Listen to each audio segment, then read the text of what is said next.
नमस्ते,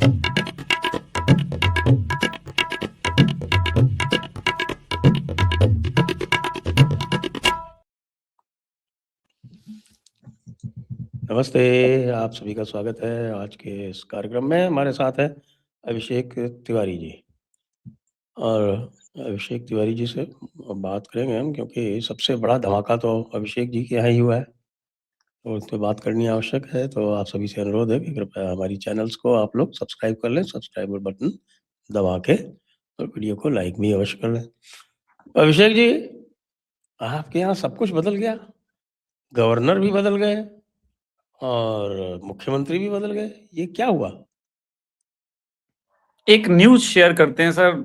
देखिए, अब दर्शक समझदार हैं। एमएचए से क्या रिपोर्ट आ रहा है, एमएचए बोल रही है कि भैया ऐसा कुछ नहीं होने जा रहा है, वैसा कुछ नहीं होने जा रहा है, ठीक है सर, मान लिया आपकी बात। लेकिन एक स्वयं जो गृह मंत्री जी 8 दिन पहले, जिसके कारण पूरे सीमांचल में खलबली मचा, वो क्या था जानना जरूरी है, मैं शेयर कर दे रहा हूं। सम्राट चौधरी प्रदेश के गृह मंत्री हैं बिहार के, और क्या उन्होंने कहा, सीमांचल क्षेत्र की सीमा के 10 किलोमीटर के अंदर के दायरे के सभी अवैध अतिक्रमण ध्वस्त होंगे, और ये कार्रवाई शुरू भी हो गई।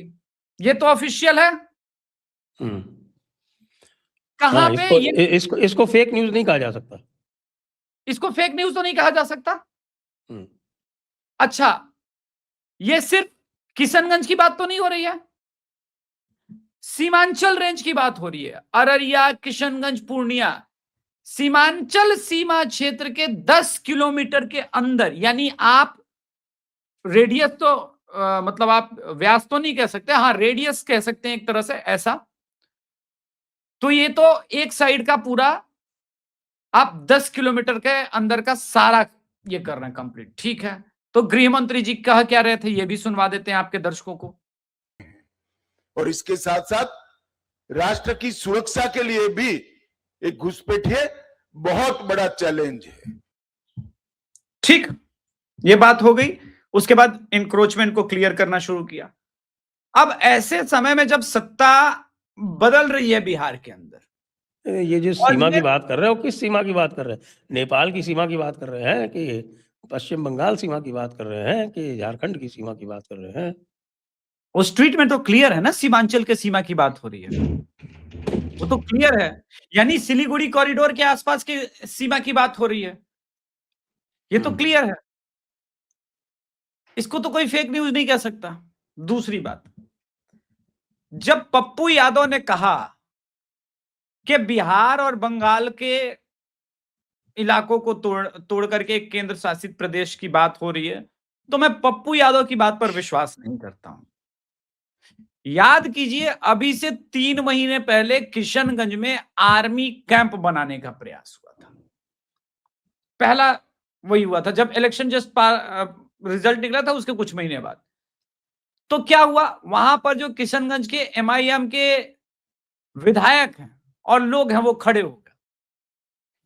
सर मानिए या ना मानिए, क्योंकि मैं बिहार में हूं, मैंने देखा है, पाकिस्तानी हो या बांग्लादेशी हो, इनको बसाने वाले भारत के मुसलमान हैं, शील्ड करने वाले, प्रोटेक्ट करने वाले, रोजगार के लिए लैंड देने वाले, कार्ड बनवाने में मदद करने वाले, सारा सेटअप इंडिया के अंदर का यहां के मुसलमानों के द्वारा प्रोवाइड किया जाता है।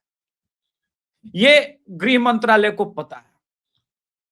अब वो बंगाल के मुर्शिदाबाद, मालदा को लेके यूनियन टेरिटरी बनाए ना बनाए, वो सेकेंडरी बात है। लेकिन जब किशनगंज हम लोग गए, जब हवा उड़ी, तो किशनगंज का हर एक मुसलमान यही कह रहा था कि अब अमित शाह एसआईआर कराने के बाद यहां पर एक केंद्र शासित प्रदेश बनाने जा रहा है। और इसी कारण ये न्यूज फ्लैश हुई सर, और बहुत तेजी से हर एक न्यूज चैनल ने भी पिक किया। इसीलिए मैंने पहले अमित शाह जी की बात सुनवाई, और बिहार के गृह मंत्री सम्राट चौधरी ने जो कहा था। अब दूसरा एक और तब हो सकता है, अगर बिहार और बंगाल में सत्ता में आकर के कुछ लंबा प्लान हो, वो अलग बात है। हो सकता है सरकार को भी लगे कि अभी डिस्क्लोज करने की चीजें ना है, इसलिए ये भी कह दिया कि भाई मैं इस तरह की बातों को, सरकार के पास ऐसा कोई प्लान नहीं है। या एक और बड़ा हो सकता है, उसके बारे में भी हमको बात फिर नहीं करना चाहिए। फिर वो बांग्लादेश के संदर्भ में कुछ हो सकता है। लेकिन ये तय है कि कोई बड़ी कार्रवाई की तैयारी हो रही है।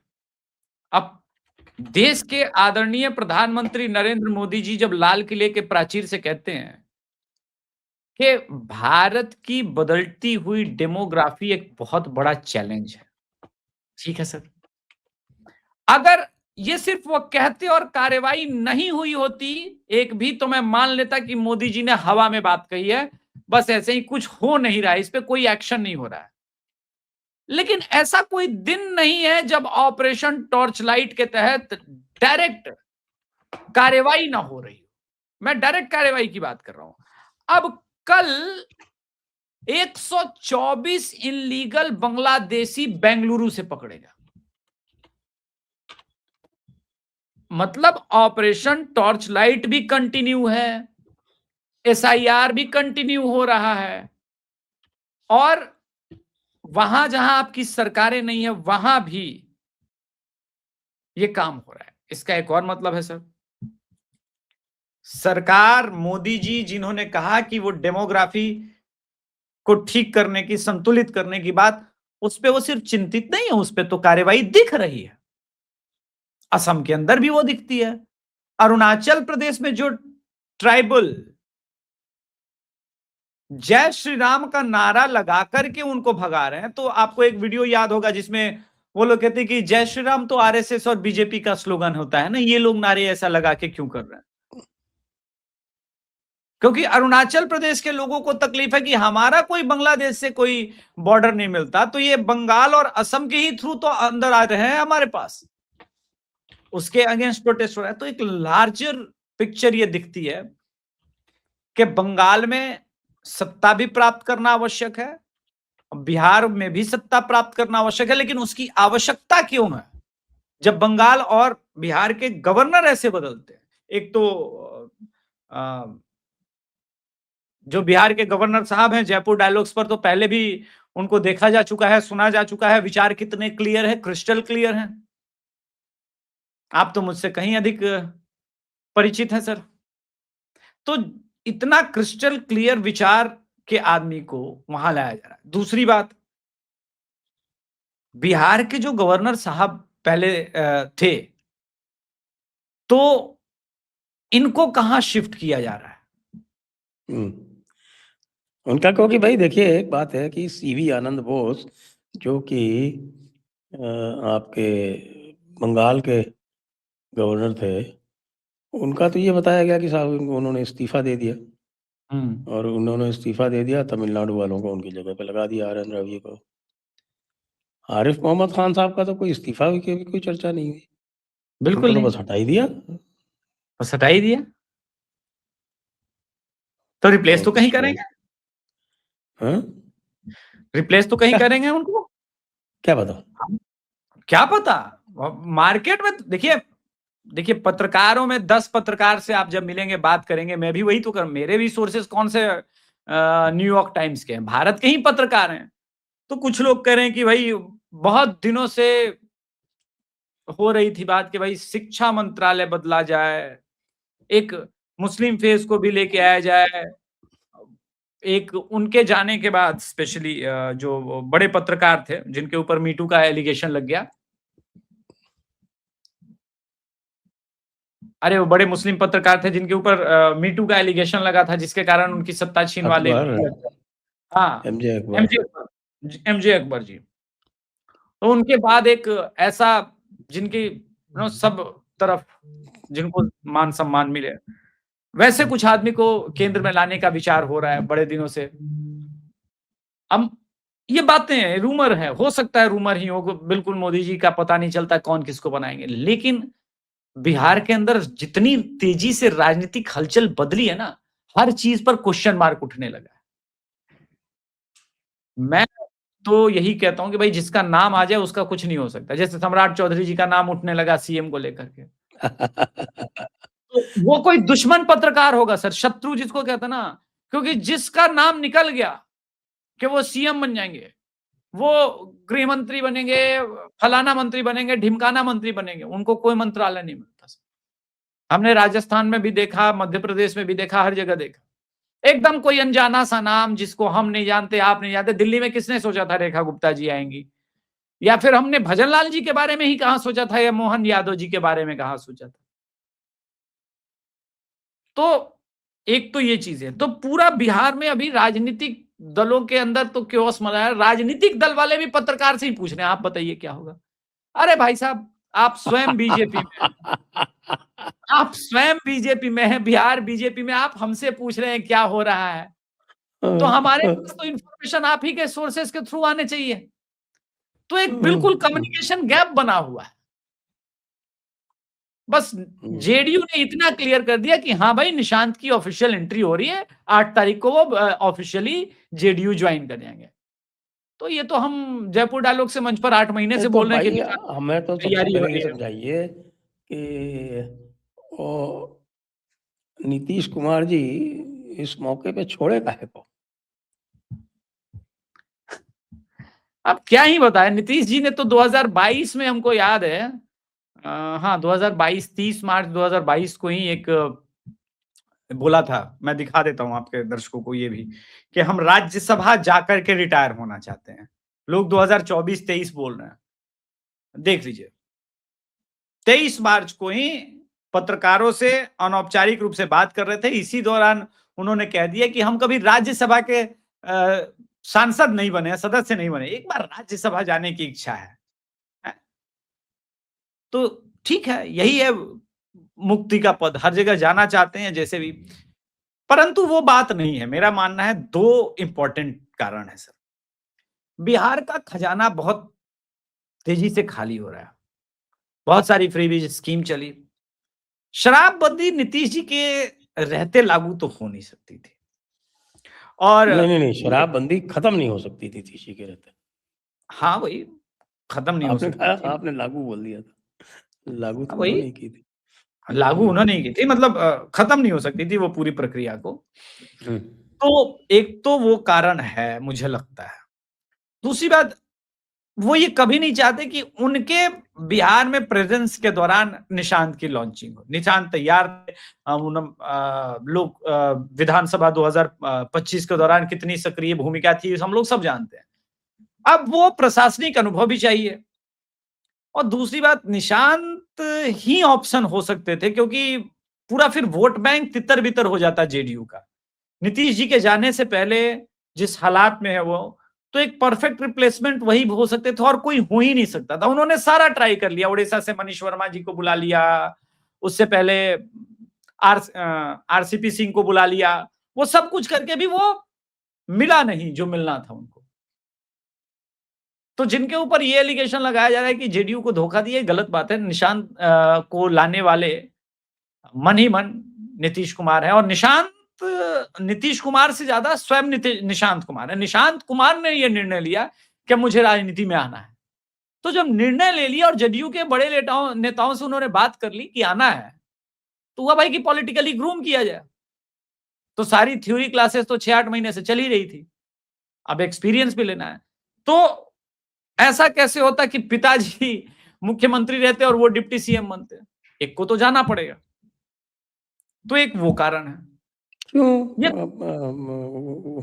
उद्धव ठाकरे की किताब से एक पन्ना नहीं निकाल सकते थे क्या? सीएम तो वही बनेगा। भाई उद्धव ठाकरे सीएम थे और उनका बेटा भी तो मंत्री था। हाँ नहीं, वो ठीक है, उनके किताब से निकालें, लेकिन नीतीश कुमार ने सोचा कि वो ठीक नहीं रहेगा राजनीतिक रूप से।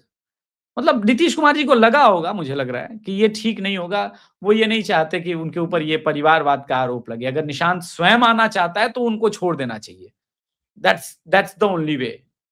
ये और थोड़ा कोई बहुत एक ऊपर का विश्लेषण है, कुछ तो अंदर की बात होगी। अंदर की और अभी और बातें बता दे रहे हैं, और बहुत सारी बातें हैं। पॉइंट नंबर 3 है सर, बिहार में राजनीतिक रूप से भाजपा के सत्ता में आने का एकमात्र यही ऑप्शन भी था कि वो पहले भी ट्राई किया गया था। विधानसभा 2025 से पहले भी नीतीश कुमार जी को इधर लाने का ट्राई किया गया था, अलग अलग पदों पर बात करके। किंतु स्वयं जो फीडबैक मिल रहे थे कि 25 से 30 बिना नीतीश के निकलना मुश्किल था, ऐसा रिजल्ट आएगा किसी ने नहीं सोचा था, लेकिन नीतीश कुमार की आवश्यकता बिहार इलेक्शन में थी।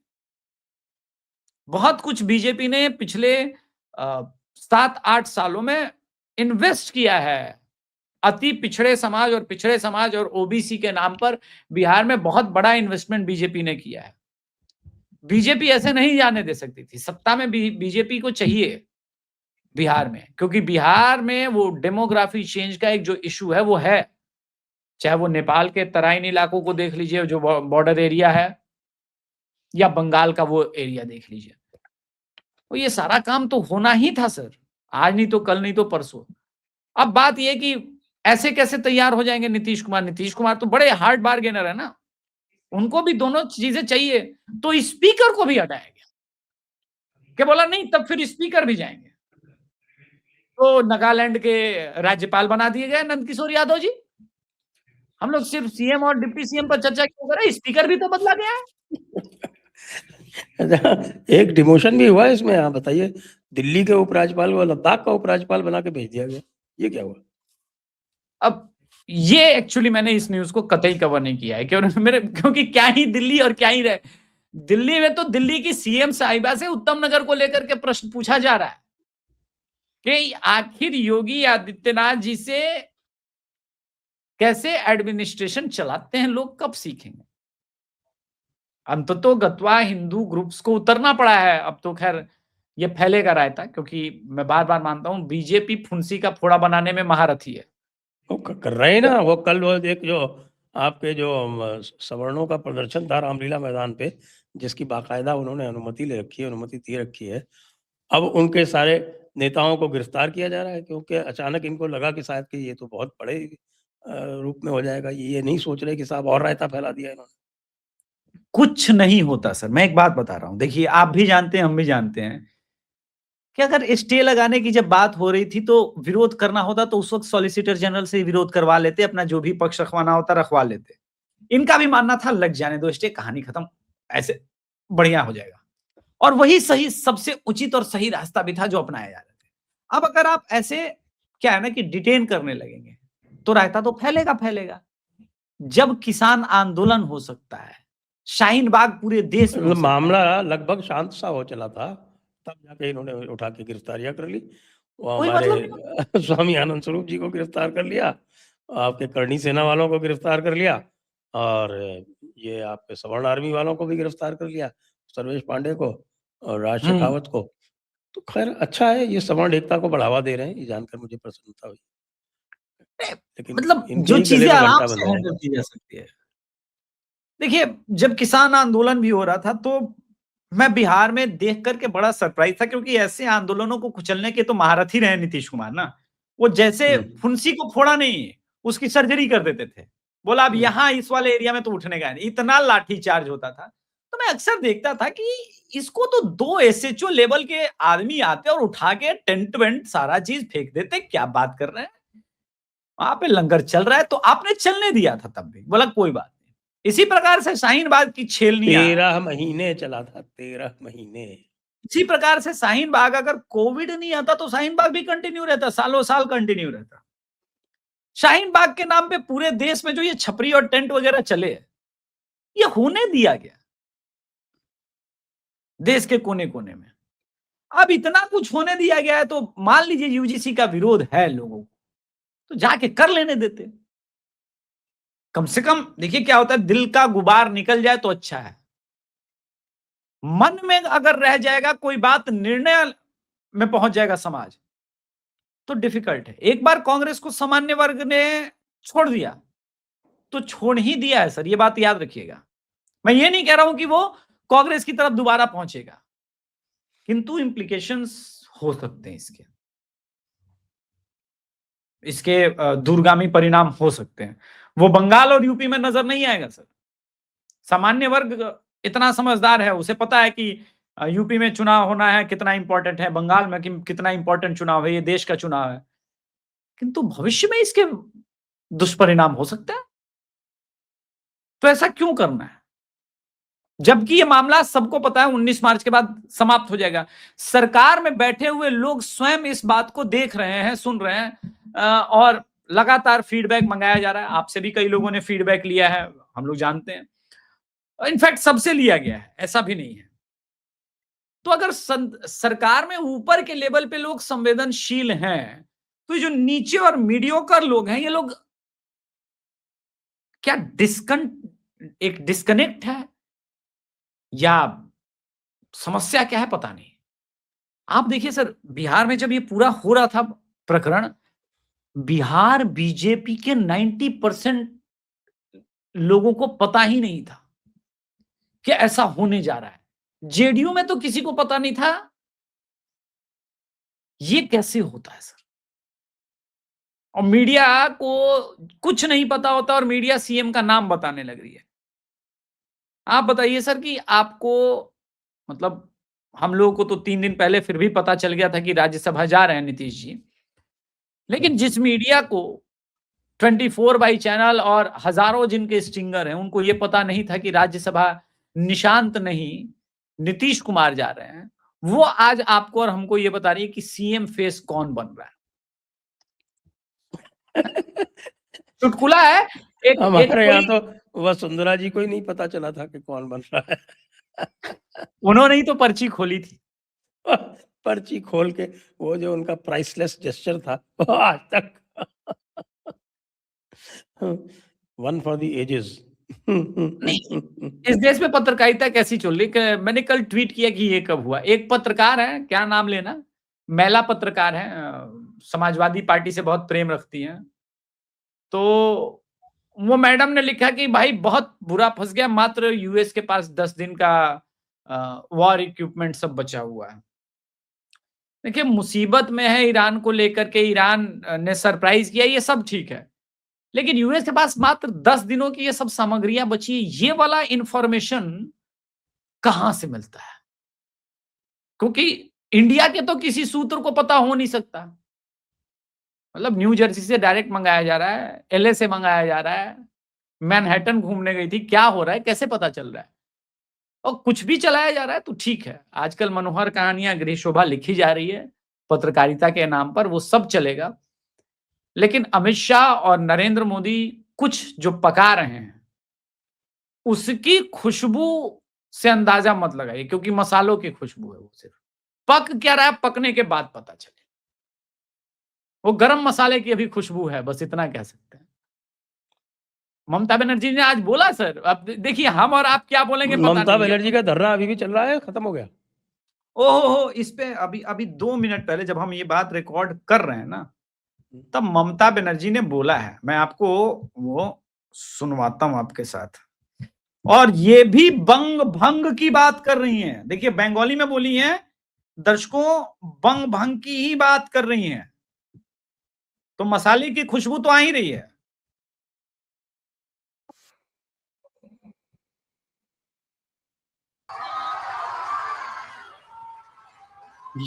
यूनियन टेरिटरी करबे हैं, अब बोलिए तो। हाँ, वो बोला ही नहीं इन्होंने कुछ, मतलब सुनाई नहीं पड़ा। अच्छा, नहीं सुनाई पड़ा, मैं फिर से कर देता हूं।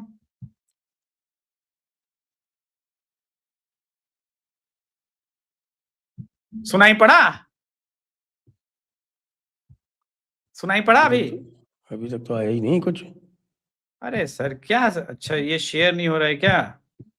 एक सेकंड, मैं यहां से फिर से करता हूं शेयर। अभी शेयरिंग आ गया स्क्रीन पर? हाँ, अभी प्ले करते हैं। বাংলা বিহার ভাগ করে নাকি ইউনিয়ন টেরিটরি করবে। আরে বাংলায় হাত দিয়ে দেখো। अब बोलिए, मसाला पक रहा है, मतलब मसाला पक रहा है कि नहीं पक रहा है? अब चूंकि ये स्टेटमेंट है ममता बनर्जी की तरफ से, तो इनको भी लगा होगा, अरे मसाले की खुशबू अमित शाह जो तुम पका रहे हो हैं, उसकी खुशबू दूर दूर तक फैल रही है, कुछ करोगे? तो नित्यानंद राय जी सामने आते हैं और कहते हैं कि देखिए ऐसी कोई बात नहीं है, पप्पू यादव की बात को गंभीरता से नहीं लेने का है, ये सब बेकार बात है, बंगाल का विभाजन नहीं हो रहा है, बिहार का विभाजन नहीं हो रहा है, यूनियन टेरिटरी नहीं बन रहा है, हम मान लेंगे। ऑफिशियल स्टेटमेंट है नित्यानंद राय जी की तरफ से ट्विटर पर, हम यही मानेंगे कि नहीं नहीं भाई आप जो कह रहे हैं वही सही है। लेकिन जनता और जो स्पेशली आपकी समर्थक, अरे भाई ये खबर उड़ी कहाँ से? उड़ी भी तो आपके यहाँ से ही है ना, कोई हमने उड़ाई क्या? नहीं नहीं, बिहार तक नाम का हमने एक तो ये तो उड़ती उड़ती खबर चल रही है कोई 6-7 दिन से। वीडियो तो मैंने कल बनाया। अच्छा नहीं नहीं, आपका छोड़ दीजिए सर, 7 दिन पहले मैंने स्वयं इस पे बनाया है। लेकिन ये चली कैसे है, वही जो मैंने बताया कि अमित शाह जी जब आए और कहा कि 10 किलोमीटर वो पूरा सीमांचल का एरिया वो पूरा साफ चाहिए, एक भी इनलीगल इंक्रोचमेंट और एक भी इनलीगल बांग्लादेशी उधर कुछ भी नहीं दिखना चाहिए। और स्वयं जब सम्राट चौधरी ने खबर किया, तो आपको मैं बताऊं, जो आज तक का सबसे प्रोमिनेंट चैनल है बिहार तक, उसने मैप जारी किया। बिहार तक ने मैप जारी करके बताया कि ये चीजें हैं। तब कंफर्म होने के लिए हम लोग गए कि सीमांचल चलो भाई, अब चलना पड़ेगा, देखना पड़ेगा, पूछना पड़ेगा।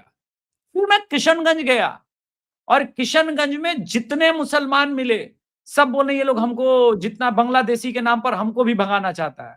हम लोग पूछे कि बांग्लादेशी है, रहता है? बोला उस तरफ रहता है। तो उस तरफ किस तरफ? वो बॉर्डर की तरफ। तो भाई तुम ही तो बोले बॉर्डर की तरफ वो रहता है और वो बॉर्डर साफ कर रहे हैं, आर्मी कैंप बनाने नहीं दे रहे। तो ये खबर तो चलनी थी, आपके बनाने की बात नहीं ना। आर्मी कैंप तो बन ही रहा है ना, उसको किसने रोका? ओहो, किसी ने नहीं रोका, विरोध तो वहीं शुरू हुआ था। आर्मी कैंप तो बन ही रहा है। वो तो एक मौलाना ने स्टेटमेंट दे दिया था। मौलाना के स्टेटमेंट से क्या होता है? मौलाना ने नहीं, तरह के स्टेटमेंट जानबूझ के देते रहते हैं। नहीं, आज एक मौलाना ने योगी जी की मां को लेकर स्टेटमेंट दे दिया, आप उसका क्या होगा पता नहीं। सर पहली बात कि मौलाना ने स्टेटमेंट नहीं दिया था, एमआईएम के विधायक ने दिया था, किशनगंज के विधायक ने दिया था, उसने दिया था स्टेटमेंट कि नहीं बनने देंगे। विरोध है वहां पर, आप ग्राउंड जीरो पर जाइए। मैं सारे स्टिंगर्स जिनके जिनके हैं उनसे कह रहा हूं, आप एक बार जाकर के वहां के मुसलमानों से बात कीजिए। उनको लग रहा है कि बांग्लादेशी के साथ साथ हमको भी भेजेगा, हमको भी बाहर फेंक देगा। अब ऐसा अंदर अंदर जो मिस इन्फॉर्मेशन जो ग्रुप भी फैला रहा है, कोई मौलाना मौलवी का ही ग्रुप होगा जो फैला रहा है, लेकिन फैला तो रहा है। और वही फैलते फैलते फिर बातें पहुंचने लगी, मैप जारी होने लगी, ये सारा चीज होने लगा। अब जाकर के 7 दिन बाद आपको होश आया तो चलो हम आप ही के लाइन को ऑफिशियल मान लेंगे। तो राष्ट्रपति शासन भी नहीं लगने जा रहा है, कुछ होने भी नहीं जा रहा है। 8-9 तारीख को आपने व्हिप भी जारी कर रखा है। देखते हैं क्या होता है, हमको क्या, देखते हैं क्या होता है। अच्छा कमाल की बात यह है सर कि 500 कंपनियां भेज चुके हैं ऑलरेडी। अभी इलेक्शन का कोई भी ये नहीं हुआ है, ठीक है। चलिए अब आपने इलेक्शन की बात कर ली तो थोड़ा इलेक्शन की भी बात कर लेते हैं। ये बताइए कि ये जो 60 लाख लोग जो बचे हुए हैं, जिन पे स्टैंप लगा हुआ है, बताते हैं कि साहब की फाइनल रोल पब्लिश कर दिए और 60 लाख लोगों के ऊपर स्टैंप लगा दिया। और 60 लाख लोग तब तक वोट नहीं दे सकते जब तक कि उनको क्लियर नहीं कर दिया जाए। बिल्कुल। तो इसमें क्या चल रहा है? वो सर वही वेरिएबल आंकड़ा है जिसके बारे में हम लोग बार बार बात कर रहे हैं कि जब बिहार में पहले एसआईआर हो गया, ये तो आईपैक भी, अब भवानीपुर में सर 68,000 कटे हैं। 66,000 कटेगा, 68 कटे, 66,000, चलिए 2,000 मेरे से गलती, 66,000। लास्ट टाइम भी ममता बनर्जी जो जीती थी 58,000 से जीती थी, उससे पहले तो 28,000 का मार्जिन था। इंपॉर्टेंट ये है कि ये जो नंबर कट रहे हैं कहां कटे हैं, कैसे कटे हैं। 11 लाख कटा है सर अकेले मुर्शिदाबाद में। किसके 11 लाख? वहां मुर्शिदाबाद में अभिषेक तिवारी के समर्थकों की पॉपुलेशन है। मालदा में 10 लाख कटे हैं। 10 लाख मालदा का 10 लाख हटा दीजिए तो क्या डेमोग्राफी बनेगा और कैसा पॉपुलेशन होगा और क्या रिजल्ट आप देखते हैं। जिस तरफ कटा है वो भी देखना पड़ेगा। कल पूरा ये रहा कि भाई 500 ये पहुंच गई है अर्धसैनिक बल, तो भाई अभी तो अनाउंसमेंट नहीं हुआ है कि इलेक्शन कब होगा कैसे होगा, तो किस लिए पहुंचा है। तब गृह मंत्रालय ने क्लियर किया कि ये तो चुनाव प्रचार में कोई हिंसा ना हो इसलिए पहुंची है। लास्ट टाइम आपने कौन सा इलेक्शन देखा था सर जहां पर अभी तक कोई भी चुनाव आचार संहिता नहीं लगी हो और कंपनियां पहले पहुंची है, वो भी 500 पहुंच चुकी। नहीं पहुंची होती तो मैं हवा ये नहीं करता। मैं तो रोज प्रतिदिन हर एक अलग अलग बांग्ला, हिंदी, अंग्रेजी पोर्टल बांग्लादेश बंगाल न्यूज से ही छानता रहता हूं। ये उसका भी न्यूज का हिस्सा रहा। 500 से ज्यादा कंपनियां पहुंच चुकी। ये बताइए सर कि ये क्या है। ममता बनर्जी को टेंशन नहीं होगा?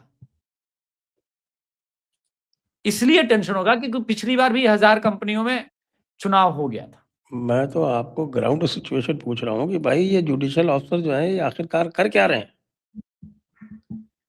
अब ये जिसपे जो कैपिंग लग गई, ये 60 लाख, ये लगना था ना सर। वही तो बोल रहा हूं, बिहार के वो वेरिएबल आंकड़े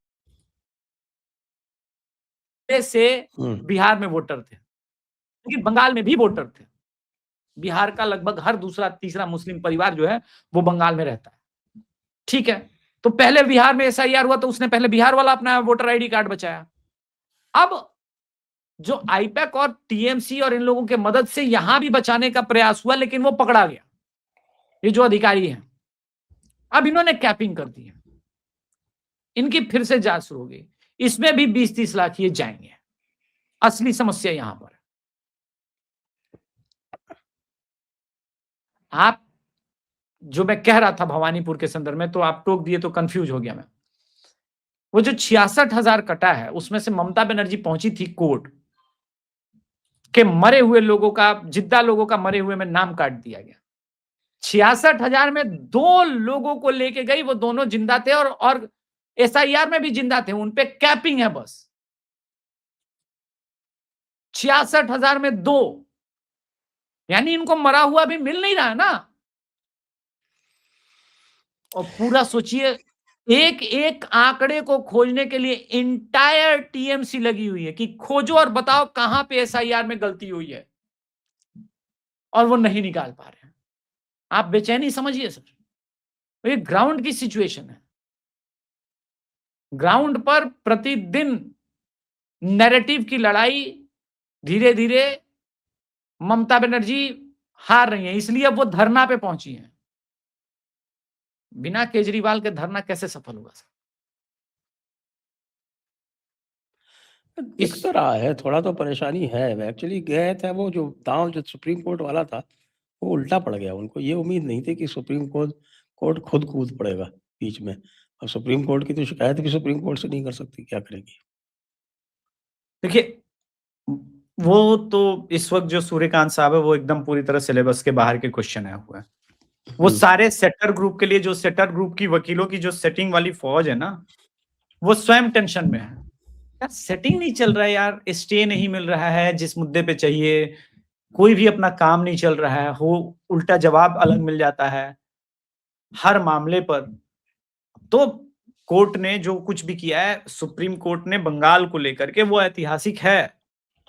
किंतु सर आप ये सोचिए ना कि पूरे पश्चिम बंगाल में TMC अब इस नैरेटिव को पुश कर रहे हैं कि ममता और बीजेपी एक हैं, वो हराना नहीं चाहती।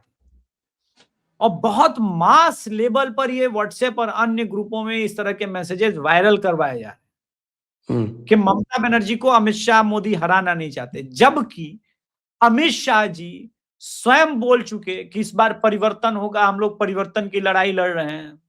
मोदी जी ने स्वयं 2 दिन पहले खुले में बोल दिया कि इस बार बंगाल में सत्ता परिवर्तन हम लोग करके रहेंगे। कितनी निकम्मी आपकी IT सेल है सर कि मोदी जिनका देश का प्रधानमंत्री और गृह मंत्री स्वयं बोल रहा है, वो ग्राउंड जीरो पर ये कन्वे नहीं करा पा रहे हैं, और टीएमसी का जो भी फैलाया हुआ झूठ है वो चल रहा है। आप कितने निकम्मे हैं इस बात की मतलब चर्चा होनी चाहिए। क्यों? क्योंकि बंगाल में ढूंढा जा रहा है लोकल बांग्ला भाषी यूट्यूबर। 10 के नाम मैं बताता हूं जिसको आपने पैसे आज तक नहीं दिए होंगे। एक प्रिय बंधु है बंगाल का, वो बेचारा पिछले 5-7 सालों से लगा हुआ है बंगाल में सत्ता परिवर्तन के लिए। अकेले एफआईआर मल्टीपल होते रहते हैं ऐसे लड़कों पर। एक यूट्यूबर था और जिसके ऊपर फेक न्यूज फैलाने के लिए एफआईआर हो गया। जब तक आपको लोकल यूट्यूबर, लोकल इन्फ्लुएंसर कैसे मिलेंगे जब तक आप स्वयं आगे से जाके सपोर्ट नहीं करेंगे। वो भी नंबर आपको दिल्ली में बैठे हुए किसी इन्फ्लुएंसर के पास से चाहिए। मैं अपना नाम नहीं ले रहा हूं, मैं बता रहा हूं कि भाई है क्या जान पहचान का, थोड़ा नंबर निकाल के देगा क्या। इतना बड़ा सेटअप किस लिए है? और आप प्रधानमंत्री की बातों को आप सोचिए सर, पिछले 2-3 महीनों में प्रधानमंत्री जी के कई पॉडकास्ट हुए, एएनआई का, पीटीआई का, लेकिन चर्चा में नहीं है प्रधानमंत्री की बातों में, क्योंकि इन लोगों ने ओवर फटीग फैक्टर आता कैसे है, ओवर एम्पलीफाई करना शुरू कर दिया था मोदी जी की हर बात को। और हम लोग कह रहे थे मत कीजिए ऐसा, क्योंकि एक समय के बाद लोग बोर होने लगते हैं एक चीज से, फिर उनको नया चीज चाहिए होता है। और बंगाल में आपको सत्ता में लाना पड़ेगा, आपको फोकस करना चाहिए शुभेंदु अधिकारी की रणनीति पर। शुभेंदु अधिकारी जिस प्रकार से लड़ रहे हैं ग्राउंड जीरो पर, उसको एम्पलीफाई करना चाहिए। और पिच बार बार बदलने की आवश्यकता नहीं है। जिस पिच पर आप खेल रहे हैं, पूर्वी बंगाल पश्चिमी बंगाल को नहीं बनने देंगे, बहिर्गतों वाले में भी वो फंसेंगी। ममता बनर्जी हर एक गलती कर रही है। वो वकील को लेके आई हैं एलजीबीटी से, और ठीक है वो वकील हैं और एलजीबीटी से हैं तो क्या हुआ, लेकिन केसेस वगैरह देखेंगी। लेकिन जो कौम आपकी सबसे बड़ी वोटर है, उसके लिए एलजीबीटी बहुत बड़ा हराम का चीज है। कुछ लोग तो वाजिबुल कत्ल भी बोल देंगे, खामनेई के समर्थक वगैरह लोग, लेकिन एलजीबीटी सर तौबा तौबा का मकाम है। और टीएमसी ऐसे को भेज रही है, कितना बड़ा कोहराम मचेगा फंडामेंटलिस्ट ग्रुप में बंगाल के, ये भी तो देखना पड़ेगा।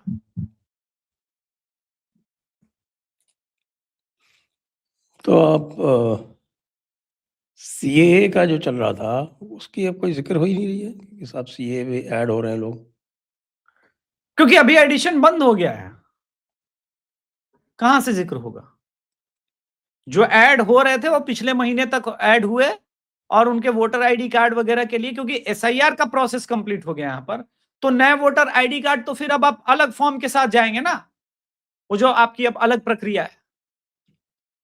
तो अब जैसे जैसे मिलेगा फिर आप जाइए वोटर आईडी कार्ड बनवाइए।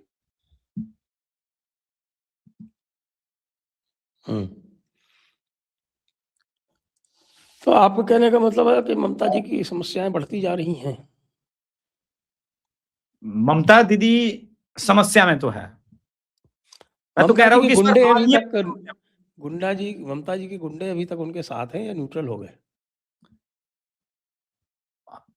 उन्हीं के गुंडों को रोकने के लिए तो लिटमस टेस्ट यही है।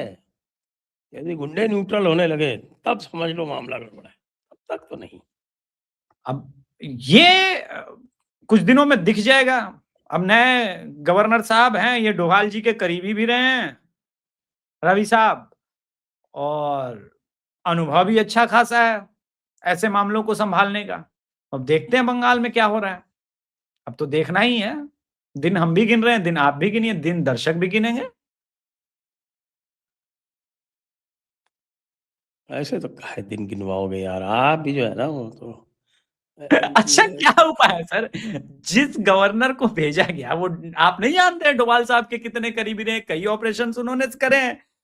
तमिलनाडु में भी नाक में दम करके रखा। ऐसा भी नहीं है, खनन माफिया और इन सब हर मुद्दे पे उन्होंने उठाया है। इनफैक्ट इतना तकलीफ हो गया कि बोला भैया आपसे नहीं कराना अभिभाषण तमिलनाडु में। ये भी हमने देखा, बोला नहीं दोगे तो हम नहीं करेंगे। अब ममता बनर्जी स्वयं तकलीफ में है कि बताइए ऐसे आदमी को गवर्नर बनाया गया, हमसे बिना पूछे बदल दिया गया। अरे भाई आपसे पूछ के क्यों करेंगे भाई? तो ये बेचैनी तो बता रही है कि बहुत कुछ हो रहा है। अब क्या हो रहा है, कैसे हो रहा है, आने वाले समय में देखेंगे। हम भी वेट कर रहे हैं। तो आइए चर्चा को यहीं पे विराम देते हैं। सभी दर्शकों को बहुत बहुत धन्यवाद, अभिषेक जी को भी बहुत बहुत धन्यवाद। जय हिंद, जय भारत, वंदे मातरम। जय हिंद, जय भारत, वंदे मातरम, जय श्री राम। जय श्री राम।